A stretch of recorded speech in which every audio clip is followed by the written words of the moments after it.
Second down and 9 for the Beat Diggers of the Holy Family 42, trailing by a field goal. Garcia's going to head off to the deep man, Weiser, and he is stripped, and that ball is loose on the ground, and it looks like Holy Family has recovered the football at around the 38-yard line, and they have. I'm not sure who came away with it, but it might have been King Medlin, the 5'10", 175-pound junior defensive end, and that was the same thing you were talking about 2 or 3 plays ago where Weiser was nearly stripped even though he corralled the football, and that time he was stripped, and Holy Family's got the ball at their own 37 with 3:37 to go before the break. You know, it's one of those things, again, with young players, something Conroe learned from that, where when you're running that football, you better hold on to it with 2 hands when they're ripping and tearing at it.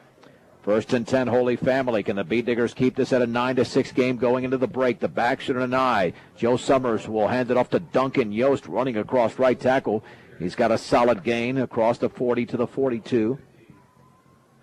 Before the tackle was made by Kyle Hefner.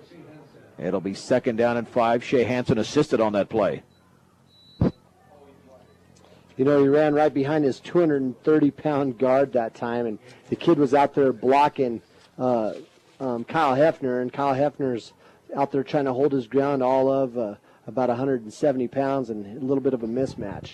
2nd down and 5 at their own 42-yard line. 3 minutes to go in the second. Summers back to throw. Quick drop, throwing over the middle, incomplete. And very well defended by Bruce Melendez. He read that slants by Jeremiah Haynes. And that was almost like Melendez was in the Holy Family playbook because he knew exactly what was going to be thrown. He was right there. His body was touching him when he jumped up in the air. So it was just, like you said, a real good play. But again, you know, there wasn't a lot of defensive line pressure on the quarterback before he threw the football.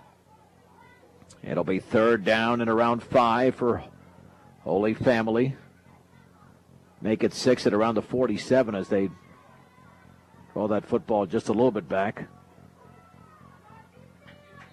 And Holy Family was running out of time on the play clock. They call their first timeout with 2:55 to go. Your one-stop shop for all of your banking and investment needs, from checking to savings to IRAs, is Morgan Federal Bank. 321 Ensign Street, Morgan Federal Bank. There's a difference. Member FDIC, an equal housing lender.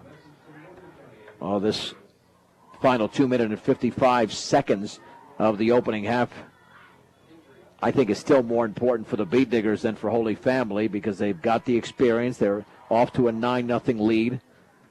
And the Beat Diggers basically playing banged up tonight, and some not even playing at all. Have got to stay in this game as long as possible and perhaps pull off the victory.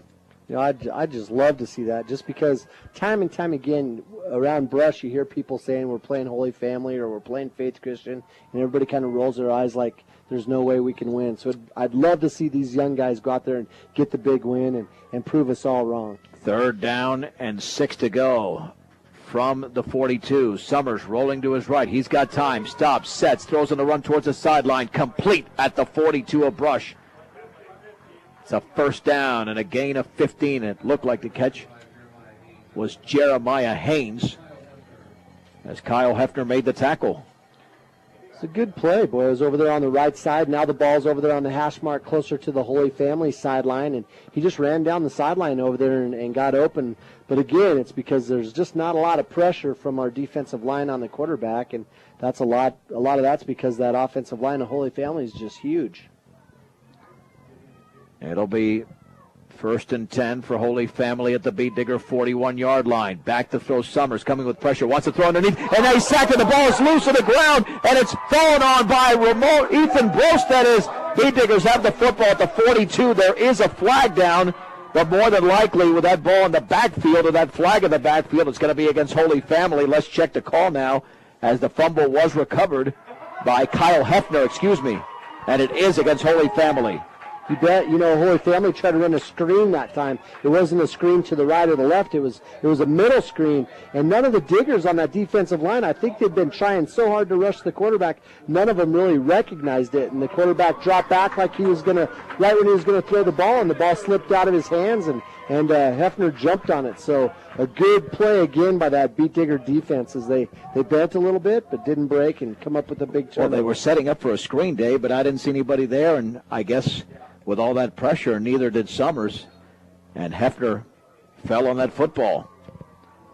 1st and 10 for the Bee Diggers. That was a huge loss on that play, by the way, because the football's at the Holy Family 41. Had Holy Family recovered that ball, we're talking about a loss of around 16 yards, but instead the Bee Diggers, now they call a timeout with 2.5 to go in the opening half. Holy Family 9, Brush 6 on 1010 KSIR and KSIR.com.